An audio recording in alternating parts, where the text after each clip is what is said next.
theme tonight is then heaven on earth, the inner meaning of the divine liturgy. A great Eucharistic priest of the early 20th century, St. John of Kronstadt, used to say, the Eucharist is a continual miracle. Now, the divine liturgy, you may feel, is familiar to all of us. Yet let us seek this evening to look at this continual miracle with new eyes. Now, there is a Chinese proverb. What would you do if you were emperor with supreme power over all the earth? And the answer is, I would make people use words in an exact and accurate way. So let us start then with the word liturgy. What does this mean? Now, it's often explained as ergon tu lau, the work of the people. This is probably dubious etymology, but it is sound theology. A liturgy is a shared corporate action, something performed by many people in common, something that they can only do together. And it can be applied to many different kinds of action. But when we speak of the divine liturgy, we limit it to the Eucharist, to the central action carried out by the Church, the action that creates the Church, that only the Church can undertake. Now, if the Eucharist is the service of Holy Communion, is termed liturgy, then this signifies that at the service there are no passive spectators, there are only active participants. The laity at the Eucharistic service do not hear the liturgy or listen to it, but they do the liturgy in union with the clergy. So let us reflect more deeply on this shared corporate character of the liturgy. Now, first of all, as a shared action of the liturgy expresses the very essence of our personhood. The word person in Greek is prosopon, and that means countenance or face. I am only a person if I face others, if I look into their eyes and allow them to look into mine. I'm only a person if I greet other persons. Personhood is social, or it is nothing.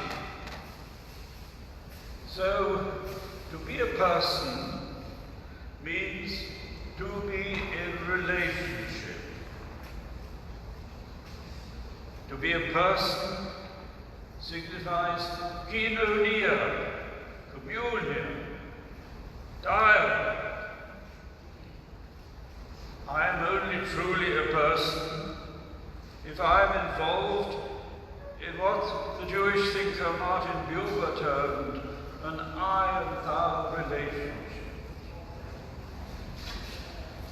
So the essence of personhood can be summed up in the phrase, I need you in order to be myself. There's a story in the sayings of the Desert Fathers, which I often call to mind. Abba Macarius of Egypt was walking through the desert, and he saw beside the path a skull. And he tapped the skull with his stick and said, "Who are you?" And the skull replied, "I used to be the pagan priest in this place." "Oh," said Macarius, "and where are you now?" And the skull replied, "I am in hell." "What's it like there?" asked Macarius. And the skull answered, "This is the nature of our torment. We are bound one to one, back to back, and we cannot see each other's faces." So that is the ultimate torment. Not to be able to see the face of the other, not to be able to relate, not to be able to love. The story ends, however, by the skull saying to Macarius, "When you pray for us, then the torment grows a little less, and we begin to be able to see each other's faces." The atheist existentialist Sartre used to say, "L'enfer c'est les autres, hell is other people." And indeed it often feels like that. But I think the religious poet T.S. Eliot saw truth more deeply when he says in his play The Cocktail Party, what is hell? Hell is oneself. Hell is alone. The other figures merely projections. So the Eucharistic liturgy, as an action by many people joined together in unity, reveals to us exactly what it means to be a person. The Divine Liturgy is at the opposite extreme from hell. That is why we call it heaven on earth. Of all the things that we persons do, the Divine Liturgy is the most profoundly personal,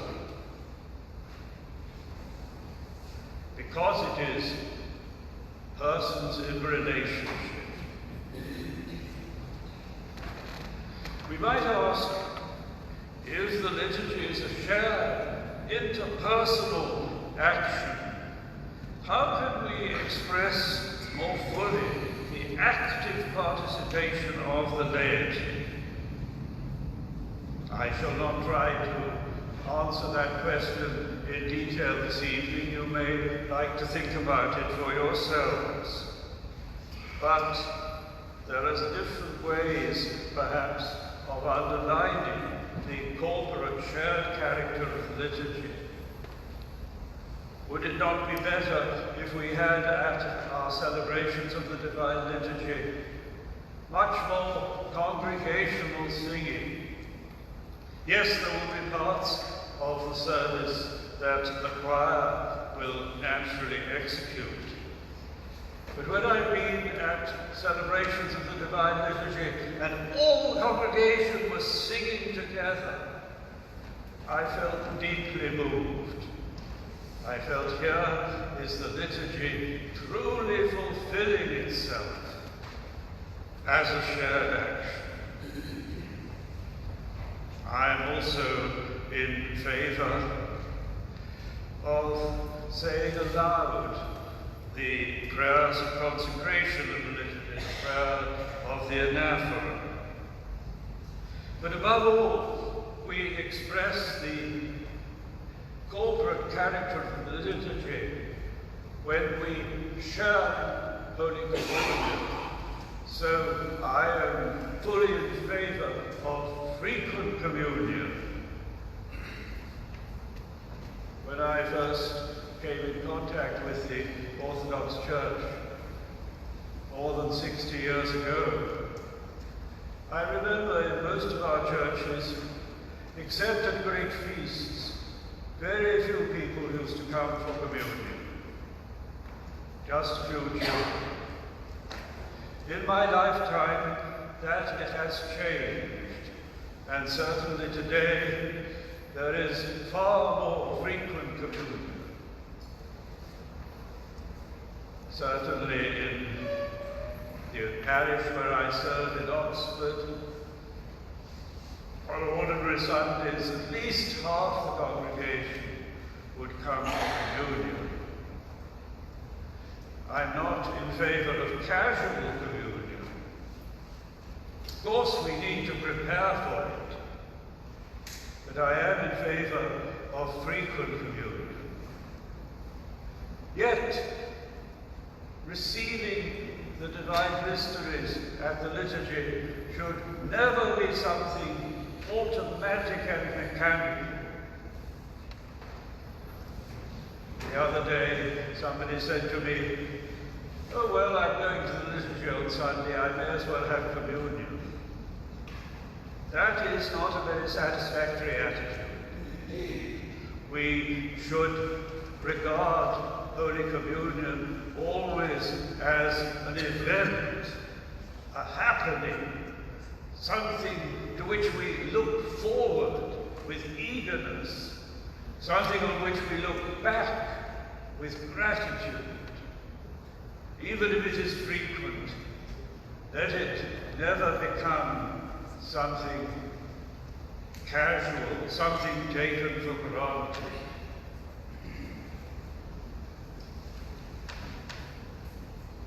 So, let us always keep in mind this interpersonal character of the Divine Liturgy. The Divine Liturgy as a shared action manifests perfect love. I think here of what St. John says, 1 John 4:18. Perfect love casts out fear. That is the spirit in which we are to come to receive the sacraments. I remember an incident that happened to someone I know years ago. He wanted to send a telegram, a message to a couple who were getting married. And he thought he would choose this text from 1 John 4:18. Perfect love casts out fear. But then, since you have to pay for every word in a telegram, he thought he would save money by not putting the quotation in full, but just giving the biblical reference. Unfortunately, the postal people made a mistake. Instead of saying 1 John 4:18, reference to the first epistle of John, they left the 1 out and just made it a reference to the Gospel, John 4:18. And if you look that up, you will find it comes in Jesus' conversation with the Samaritan woman at the well, when he says to the woman, "You have told the truth. You have had 5 husbands already, and he who you now have is not your husband." That required a certain explanation as a message for a wedding. Now there's one aspect of the interpersonal spirit of the liturgy that I'd like to speak of particularly tonight. Throughout the service, except on very few occasions, the prayers at the Divine Liturgy are in the plural, not the singular. We employ the pronoun we, not I. Look at the Lord's Prayer. There you have the word us 5 times, the word our 3 times, the word we once, but never at all in the Lord's Prayer do we say me, mine, or my. And that exactly expresses something very profound in the liturgy. The liturgical word is we, not I. Let me mention some occasions where the sharing of the liturgy is underlined. Before the beginning of the service, when the celebrant says the prayers in front of the icon screen and then goes into the sanctuary to put on his vestments, he turns towards the people and he bows to them. I find usually when I do that, the people have not yet arrived, so the angels bow back. But then later on in the liturgy, before the great entrance, during the singing of the hymn of the cherubim, once more the celebrant turns to the people and bows, and they bow back. And a third time, before receiving communion, the celebrant turns to the people and he bows. You may not always see that if you're in a church with a solid icon screen because the gates will be closed and the curtain will be drawn. But if the liturgy is celebrated in a more open way, then you will see this third occasion when the celebrant turns and bows to the congregation. Now, what is the significance of these 3 bows? Each is an exchange of mutual pardon. As the celebrant bows to the people, he says in his heart, "Forgive me." And as the people bow back, they say in their hearts, "Forgive us."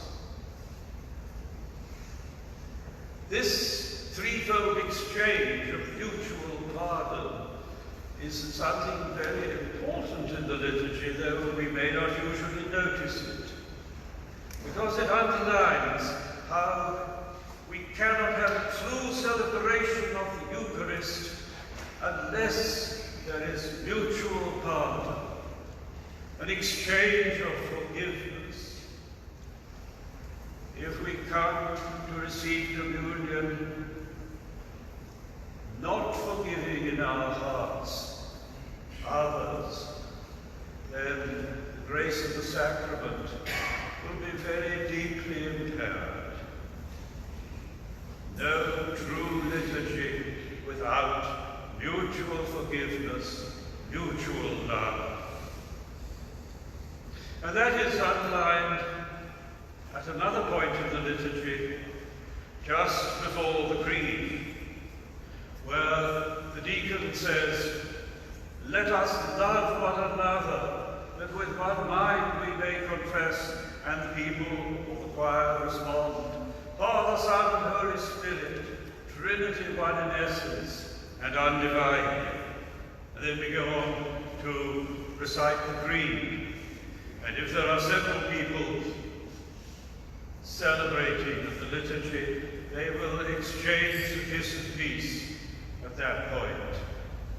Perhaps it would be a good thing if not just the clergy, but all the people in the congregation exchanged kiss of peace at that moment. Some parishes actually do that. So here again we have underlined the shared character of the liturgy. Without mutual love, there cannot be a true and grace-filled offering of the Holy Sacrifice. And then, returning to what I said earlier about I and we, notice at the high point in the liturgy, the most decisive moment, the invocation of the Holy Spirit on the gifts. Notice what we say. Moreover, we offer unto you this spiritual worship without shedding of blood. And we pray, we beseech, and we implore you, send down your Holy Spirit upon us and upon these gifts. Notice there, at this decisive moment, how the celebrant says, we, not I, us, not me. Here we may call to mind the story in Dostoevsky's masterwork, The Brothers Karamazov. The story of an old woman and an onion. Perhaps you already know it, but never mind. My teacher in Oxford, Professor Henry Chadwick, used to say, people like to be told what they already know.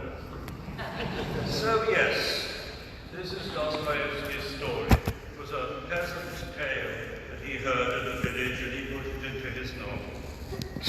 Once upon a time, there was an old lady, and she died. And, much to her surprise, she woke up to find herself in a lake of fire. And looking out, she saw her guardian angel walking along on the bank. And she called out, there has been some mistake. I am a very respectable old lady. I shouldn't be here in this lake of fire. Oh, said the angel, do you ever remember a time when you did something kind to somebody else? The old lady thought for some time, and then she said, yes, once when I was gardening, a beggar came by, and I gave her an onion. Excellent, said the angel. I happen to have this onion with me now. And he reached into his robes and produced it. And he hung on one end of the onion, and the old lady hung on the other end. Perhaps it was a shallot rather than an onion. Gradually, as he pulled, the old woman began to emerge from the lake of fire. But she was not the only person there. And when the others saw what was happening, they crowded round her and hung on in the hope of being pulled out of the lake of fire. This did not please the old woman at all. She began to kick and shout. Let go, she said. It's not you who's being pulled out, it's me. It's not your onion, it's mine. And when she said, it's mine, the onion snapped in two, and she fell back into the lake of fire. And there, so I am told, she still is. That is Dostoevsky's story. And now let me add my little supplement.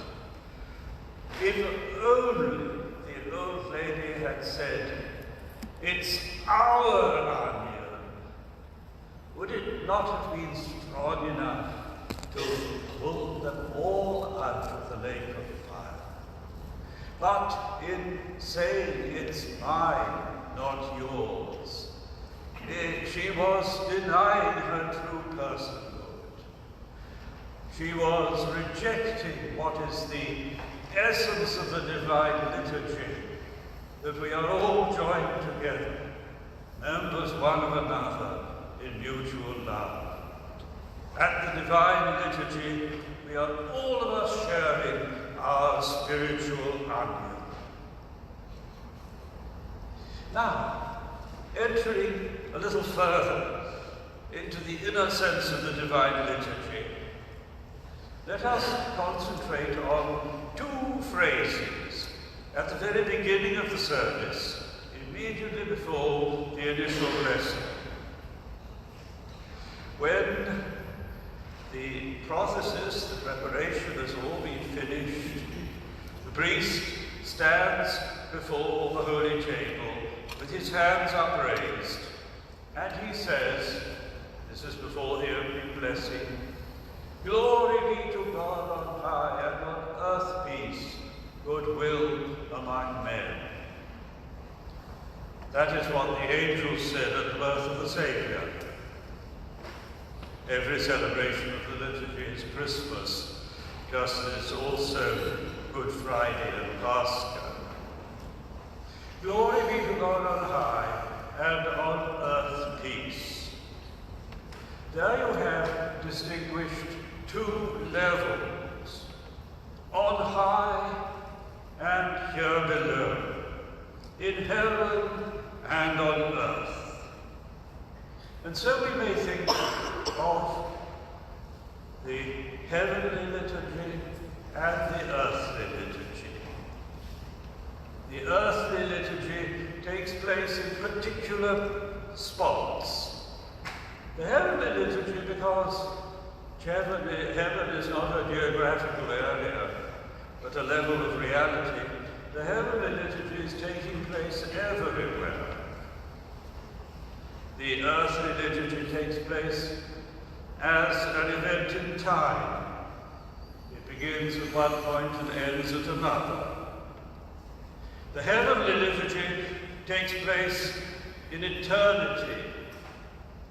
It does not commence, it does not conclude, it goes on all the time. The earthly liturgy is performed through words and gestures. The heavenly liturgy, says St. John Cabasilas, is performed in silence. The earthly liturgy is celebrated verbally, the heavenly liturgy existentially. In the earthly liturgy, clergy and people offer bread and wine. In the heavenly liturgy, Christ offers himself. Now, what happens in the divine liturgy is, at the consecration, these two levels are united. Our offering is taken up into Christ's self-offering and united with it. Bread and wine become Christ's body and blood. We go up to heaven, or heaven comes down to earth. It doesn't matter whether you say up or down. Such words are metaphorical and they have the same meaning. They both imply that the two levels are united, the heavenly and the earthly liturgy. And that is why the divine liturgy is rightly styled heaven on earth. You will probably know the story of the Russian emissaries, the emissaries of Saint Vladimir of Kiev, which, while still a pagan, wishing to find out what was the true religion, he sent envoys to different parts of the world, and they attended the worship of the different nations of the earth. They went to various places, but they returned unsatisfied, until they went to Constantinople, where the Greeks took them into the celebration of the divine liturgy in the great cathedral of the Holy Wisdom. And when the Russian emissaries returned home, this was what they said to Prince Vladimir. We knew not whether we were in heaven or on earth. For surely there is no such splendor or beauty anywhere upon earth. We cannot describe it to you. Only this we know, that God dwells there among men, and that their service surpasses the worship of all other places, for we cannot forget that beauty. We knew not whether we were in heaven or on earth. That exactly was the experience of the Russian emissaries. That was what converted the Russian people to Christ, the sense of heaven on earth. Now, the unity of the earthly and heavenly liturgy is often expressed visually in the dome. I don't think it happens here in this church, but in many Byzantine churches, if you look up the dome, you will see on the drum of the dome a representation of the great entrance. You will see figures in vestments of priest and deacon carrying the holy gifts covered with veils. You will see other figures vested as subdeacons holding processional candles and liturgical fans. And waiting at the gates of the holy doors leading into the sanctuary, there is an episcopal celebrant. But if you look more closely, you will see that these figures, dressed as priest and deacon and subdeacon, are all of them winged angels. And the episcopal celebrant bears unmistakably the lineaments of Christ himself. So this is a depiction of the great entrance. But the great entrance celebrated in heaven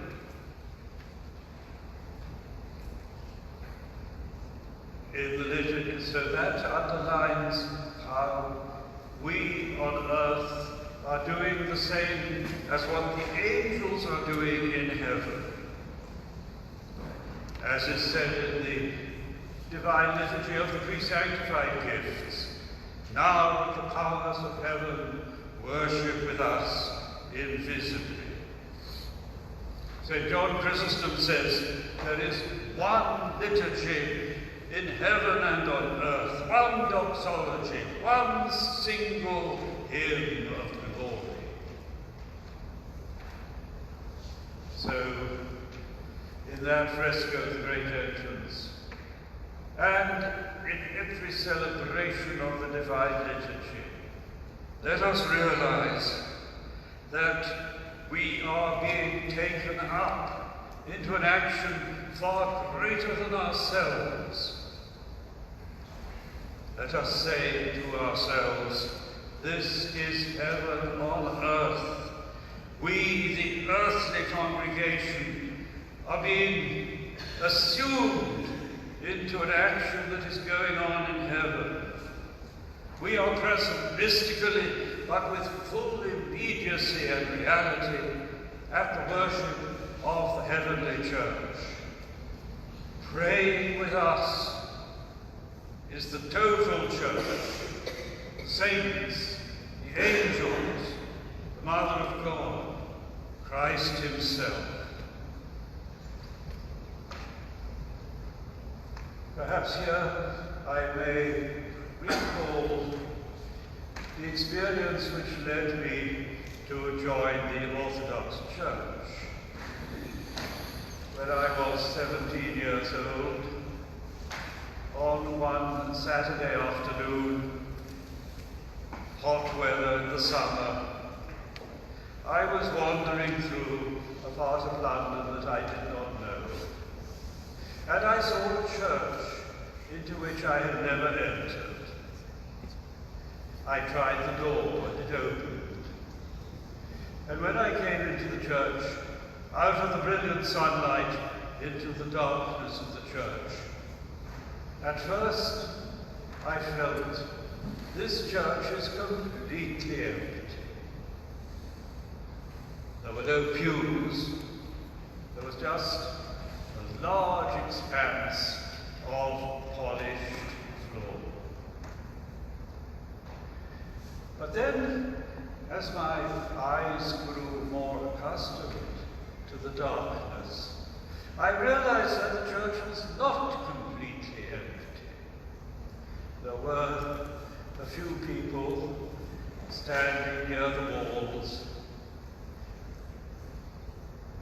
near the lighted lamps before the icons. And somewhere out of sight, there was a small choir singing. And then out of the sanctuary, from behind the icon screen, a deacon and a priest emerged in golden vestments. And then I had an experience directly contrary to my first sense that the church was empty. I felt this church is not empty, it is full. It is full of invisible worshippers who are praying with me, though I cannot see them. And I felt what I've been speaking of just now, unity between heaven and earth. I felt the angels are here, the saints are here, the Holy Mother of God is here, Christ himself is here. I had the experience of being taken up into heaven on earth. Now that was not actually a celebration of the liturgy, it was a celebration in quite a simple and humble way of the Saturday evening vigil service. But it was for me a true experience of the worship of the church. And the same sense of heaven on earth that I had in that vigil service, that should be our experience at each divine liturgy. And it was through that experience on a Saturday evening when I was 17 in the Russian church in London that I was brought to join the Orthodox Church. But I waited 6 years before I joined. Let me also mention a second significant moment before the initial blessing. The deacon says to the priest, "It is time for the Lord to act." That is actually a quotation from Psalm 118. or 119 in the Hebrew number.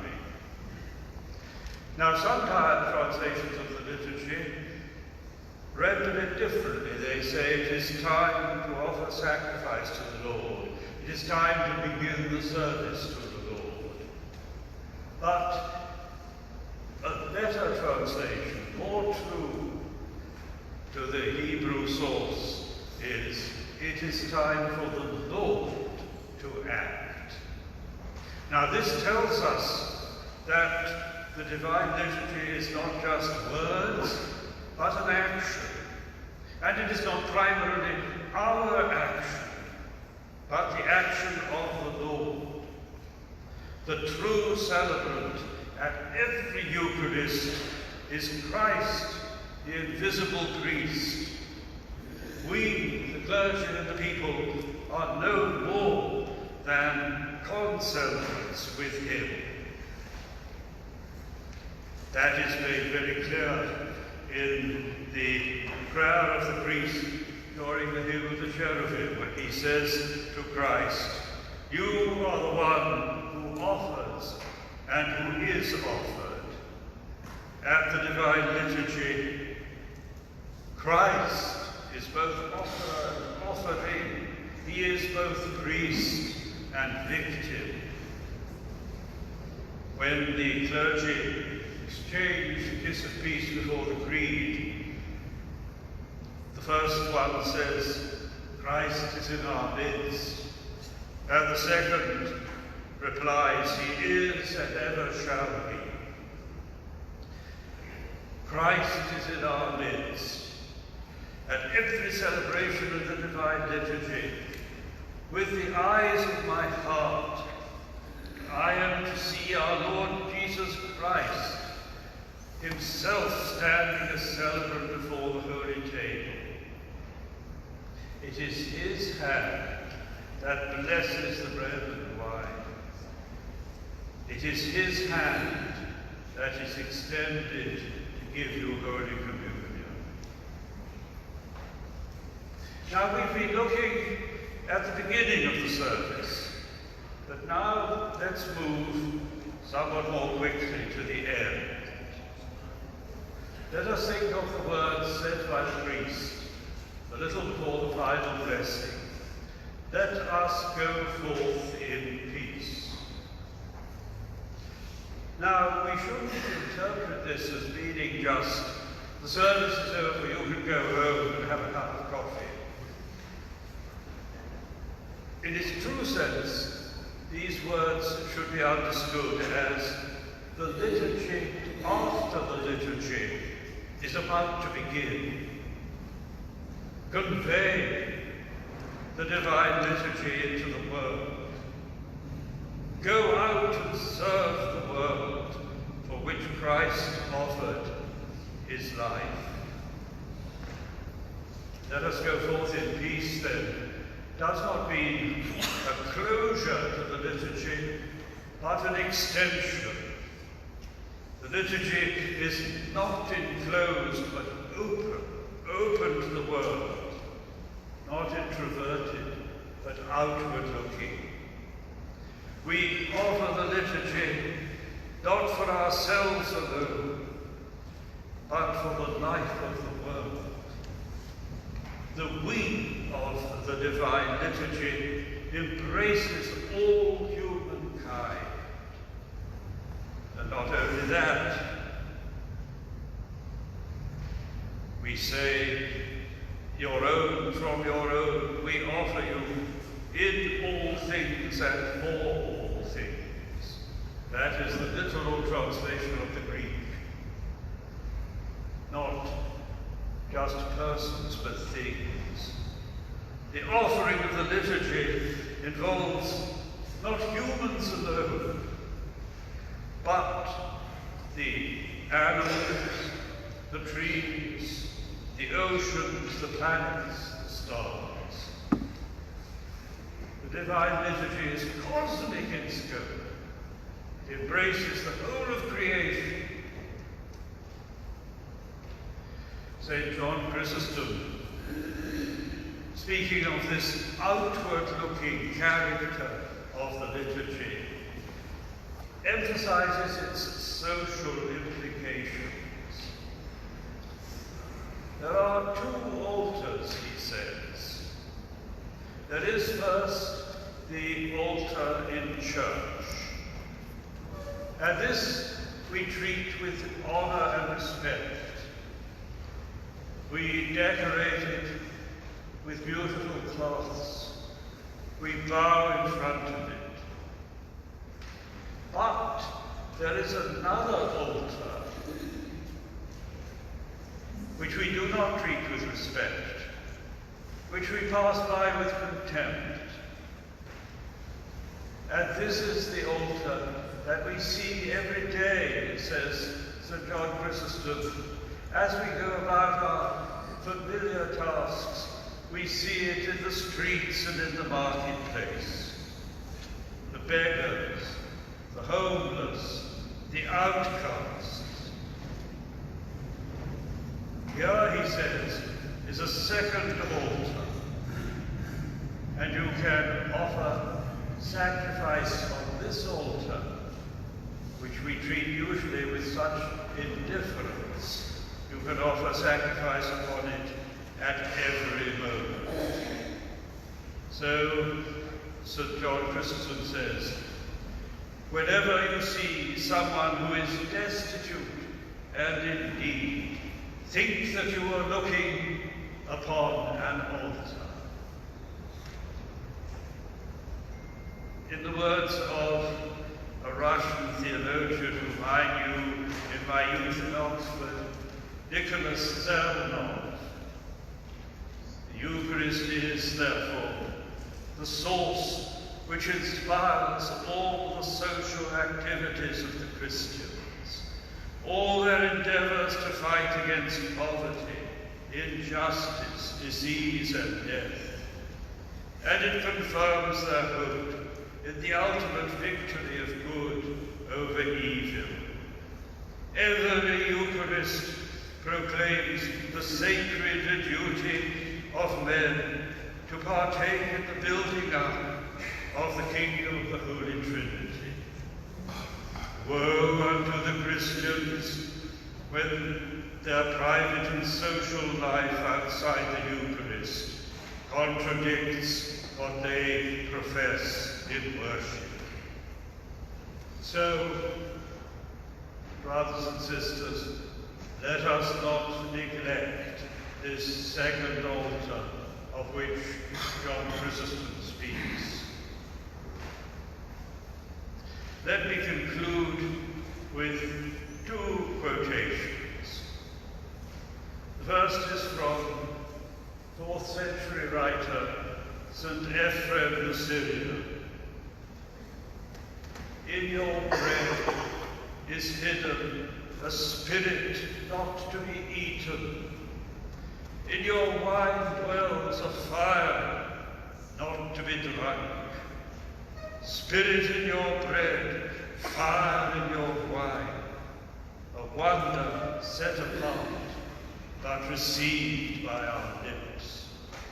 See fire and spirit in the womb that bore you. See fire and spirit in the river where you were baptized. Fire and spirit in our baptism, in the bread and the cup, fire and Holy Spirit. So hold fast to the words of St. Ephrem about the liturgy, a wonder set apart, but received by our lips. And then one concluding quotation from the person whom I quoted at the beginning, St. John of Kronstadt. In the words, take, eat, drink, there is contained the abyss of God's love for humankind. O perfect love, O all-embracing love, O irresistible love, what shall we give to God in gratitude for this love? Thank you.